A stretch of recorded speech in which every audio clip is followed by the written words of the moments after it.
इंशाअल्लाह दोबारा योगी को उत्तर प्रदेश का मुख्यमंत्री नहीं बनने देंगे, नहीं बनने देंगे। अगर उन्होंने भारतीय जनता पार्टी को चैलेंज किया तो भारतीय जनता पार्टी का कार्यकर्ता उनके चैलेंज को स्वीकार करता है। ये ओवैसी ऊपर से बड़ा खूबसूरत आदमी, लेकिन दिल उतना ही काला, वो जिन्ना के जिन से परेशान। नमस्कार, मैं हूं पंकज झा। आप मेरे साथ देख रहे हैं अनकट और आज हम बात करेंगे भारतीय राजनीति की एक ऐसे शख्सियत की जो अपने बयानों के लिए जाने जाते हैं। उनके आने और ना आने को लेकर भी खबरें होती हैं, जो खुद को कहते हैं कि मैं भारतीय राजनीति की लैला हूँ। जी हाँ, आपने ठीक गेस किया है। हम बात कर रहे हैं असदुद्दीन ओवैसी की, और ओवैसी का जिक्र इसीलिए क्योंकि यूपी में चुनाव को लेकर माहौल बनने लगा है। एक तरफ असदुद्दीन ओवैसी हैं और दूसरी तरफ यूपी के मुख्यमंत्री योगी आदित्यनाथ, हिंदुत्ववादी चेहरा, जोगिया वेशधारी, सन्यासी, गेरुआ कपड़ों में रहने वाले योगी आदित्यनाथ। योगी आदित्यनाथ के मुंह से आपने कभी अखिलेश यादव का नाम सुना है क्या? आप ढूंढते रह जाएंगे, वीडियो नहीं मिलेगा। मायावती बीएसपी सुप्रीमो का नाम सुना? बिल्कुल नहीं सुना। कांग्रेस का जिक्र तो करते हैं, लेकिन प्रियंका गांधी या राहुल गांधी के नाम का जिक्र नहीं करते। और ये उनकी राजनीति है, सोची समझी हुई राजनीति है। लेकिन इस बार तो 8वां अजूबा हो गया। अजूबा इसीलिए क्योंकि आजकल योगी आदित्यनाथ असदुद्दीन ओवैसी के मुरीद हो गए। उनसे जब पूछा गया कि असदुद्दीन ओवैसी कहते हैं कि इंशाअल्लाह योगी को दोबारा मुख्यमंत्री नहीं बनने दूंगा, तो योगी ने जो कहा वो काफ़ी हैरान करने वाला था। क्या कहा वो पहले सुन लीजिए। इंशाअल्लाह दोबारा योगी को उत्तर प्रदेश का मुख्यमंत्री नहीं बनने देंगे, नहीं बनने देंगे। अगर हमारे हौसले बुलंद रहेंगे, मेहनत करेंगे तो सब कुछ होगा इंशाअल्लाह ताला। मगर हमारी कोशिश यही है कि दोबारा उत्तर प्रदेश में बीजेपी की सरकार ना बने। देश के अंदर प्रचार में जाते हैं, उनका अपना एक जनाधार है। अगर उन्होंने भारतीय जनता पार्टी को चैलेंज किया तो भारतीय जनता पार्टी का कार्यकर्ता उनके चैलेंज को स्वीकार करता है। भारतीय जनता पार्टी की सरकार बनेगी, कोई संदेह नहीं होना चाहिए। अब योगी ने जो कहा उसके मायने भी समझने की कोशिश करिए। यूपी में 19% मुसलमान हैं और मुसलमानों का वोट किसको मिलेगा, इसके लिए बड़े बड़े दावेदार हैं। सबसे बड़े दावेदार हैं अखिलेश यादव, समाजवादी पार्टी की तरफ से। ये कहा जाता है और समझा जाता है कि मुसलमानों की पहली पसंद अखिलेश यादव हैं, फिर मायावती हैं, फिर कांग्रेस हैं, और अब नए दावेदार आए हैं असदुद्दीन ओवैसी। उनको समझने के लिए हम बंगाल के चुनाव को भी देखेंगे, जहां वो 7 सीटों पर चुनाव लड़े और सब पर जमानत जब्त हो गई। उससे थोड़ा सा पहले चलिए बिहार के विधानसभा चुनाव में, जहां 20 सीटों पर असदुद्दीन ओवैसी की पार्टी AIMIM चुनाव लड़ी थी और उसके 5 विधायक चुने गए। और ये हैरान करने वाले नतीजे थे।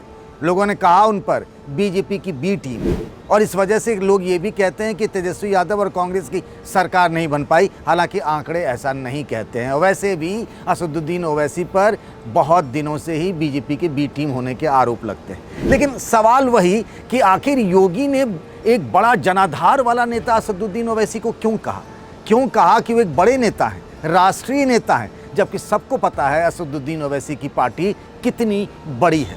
इसके पीछे योगी आदित्यनाथ की एक सोची समझी रणनीति है, और वो नीति ये है कि जो मुसलमानों का वोट बैंक है, इसमें जितना बंटवारा होगा, इसके इतने दावेदार हैं, उतना ही फायदा योगी आदित्यनाथ को होगा। और एक तरीके से ये तो बीजेपी तय कर चुकी है कि योगी आदित्यनाथ ही बीजेपी की तरफ से यूपी सीएम के दावेदार होंगे। तो योगी अपनी बैटिंग खुद कर रहे हैं। जब वो जानबूझकर चाहते हैं कि Asaduddin Owaisi main stream politics में आए, यूपी की पॉलिटिक्स में आए। असदुद्दीन ओवैसी पहले ही ऐलान कर चुके हैं कि कम से कम 100 विधानसभा सीटों पर चुनाव लड़ेंगे। 2-3 दिनों तक लगातार उन्होंने हैदराबाद में अपने पार्टी के नेताओं के साथ बैठक की। यही नहीं, आज दिल्ली जब वो आए असदुद्दीन ओवैसी, तब भी वो यूपी के AIMIM के पार्टी के नेताओं के साथ बैठक कर रहे थे। उन्हें लगता है कि इस बार यूपी में उनके अच्छे दिन आने वाले हैं, और ये बात कुछ हद तक सच भी है।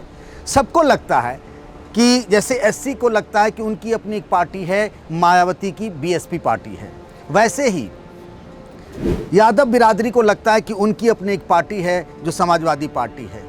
इसी तरीके से छोटी छोटी जातियों के अपना दल कुर्मियों की हो गए, निषादों की राष्ट्रीय निषाद पार्टी हो गई, राजभरों की ओम प्रकाश राजभर की। हालांकि जब हम कह रहे हैं समाजवादी पार्टी के बारे में तो उसका एक बड़ा जनाधार है, लेकिन कुछ लोग उस पर आरोप लगाते हैं कि वो यादवों की पार्टी रह गई। तो मुसलमानों के एक सेक्शन में ये बात घर करने लगी कि सबके लिए तो अपनी पार्टी है, मेरी बात सुनने और कहने वाला कौन है। खास तौर से पश्चिमी यूपी जो एक तरीके से प्रयोगशाला बन गया है इस तरीके की राजनीति के, वहाँ के कई लोगों से जो मेरी बातचीत हो रही है लगातार, वो एक उम्मीद भरी नज़रों से देख रहे हैं असदुद्दीन ओवैसी को। और ओवैसी ये बात बार बार भी कहते हैं कि जो बड़ी पार्टियां हैं, जो अपने को सेकुलर पार्टियां कहती हैं, वो ओवैसी का इस्तेमाल करती हैं, वो ओवैसी की जैसी पार्टियों का इस्तेमाल करती रहती हैं। और आपको याद होगा कि 2012 तक असदुद्दीन ओवैसी यूपीए में थे और उसके बाद बाहर चले आए वो, और जब बाहर आए और तब आंध्र प्रदेश का बंटवारा हो रहा था, और तब ओवैसी ने जो बात कही वो बिल्कुल सही बात कही। उन्होंने कहा कि बंटवारा होने से तेलंगाना में बीजेपी मजबूत होगी, बीजेपी का प्रभाव बढ़ेगा। और आज की तारीख में देख लीजिए ना, कांग्रेस आंध्र प्रदेश और तेलंगाना दोनों में खत्म हो गई है और तेलंगाना में वाकई बीजेपी एक नई ताकत बनकर उभर रही है। तो असदुद्दीन ओवैसी अपना जनाधार बना रहे हैं और उनके जनाधार बढ़ने से सीधा सीधा फायदा किसको मिलता है? वो बीजेपी को, चाहे अनचाहे उसका फायदा डायरेक्टली बीजेपी को मिलता है। इसीलिए बीजेपी यूपी की राजनीति के इस पूरे गेम में असदुद्दीन ओवैसी को एक बड़ा चेहरा प्रोजेक्ट करना चाहती है।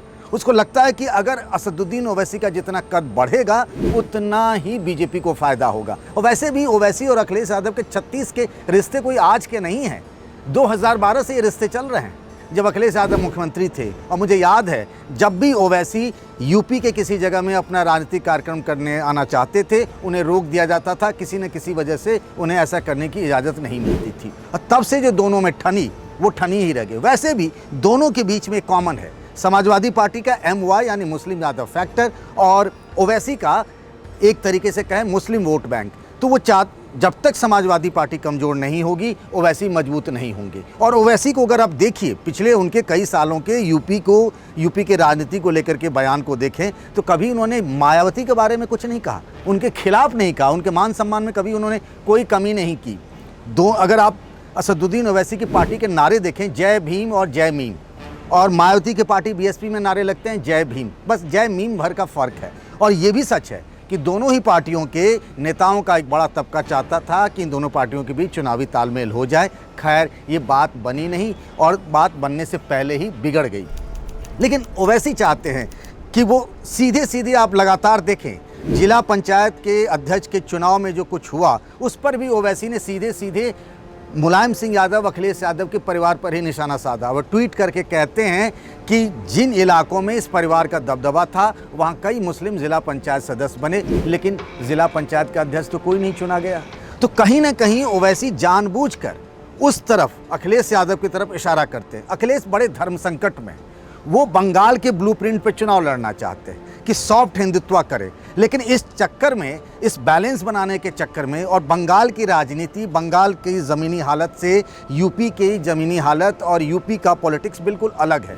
अखिलेश यादव तय नहीं कर पा रहे, उन्हें लगता है अगर सॉफ्ट हिंदुत्व के आधार पर चलेंगे तो मुसलमानों का वोट उन्हें मिलेगा ही, दूसरे तबके का मिल जाएगा, तो शायद उनकी साइकिल जो है लखनऊ तक पहुँच जाएगी। लेकिन बीच में पतंग उड़ाने आ पड़े हैं असदुद्दीन ओवैसी, और ओवैसी का बढ़ना बीजेपी के लिए सुखद संकेत और अखिलेश यादव के लिए एक तरीके से खतरे की घंटी है।